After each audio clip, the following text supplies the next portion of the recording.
اذهب إلى فرعون إنه طغى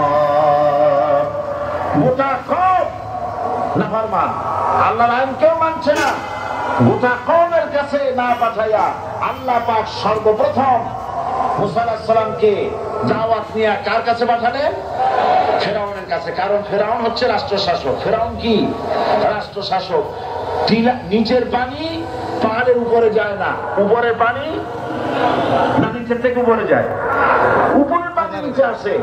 সুতরাং দেশ যারা চালায় এই লোকগুলি যদি ভালো হয় গোটা দেশ ভালো হয়, আর সমস্ত মানুষটা যদি রাষ্ট্র যিনি পরিচালনা করেন এই লোকগুলি যদি খারাপ হয় গোটা দেশ খারাপ হতে বাধ্য। এই জন্য আল্লাহ পাক বলছেন সর্বপ্রথম তুমি ফেরাউনের কাছে যাও এবং এই কালেমার দাওয়াত দাও।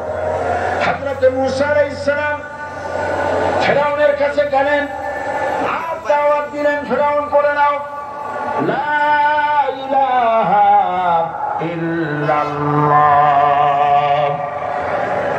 একটি কথা আপনাদের মনে রাখতে হবে, দুনিয়ার কোন ফেরাউন, কোন নমরুদ, কোন সাদ্দাত, কোন হামান কেউ বলে নাই যে আমি আল্লাহ, আমি রাজ্জাক, আমি খালেক, আমি পৃথিবীর সৃষ্টি করেছি। কথা কেউ বলেছে? কেউ বলেনি। কি বলেছে তারা? ফেরাউন বলেছে মা আলিমতু লাকুম মিন ইলাহিন গায়রি, আমি তো জানি না আমি ছাড়া আরো কোন ইলাহ আছে।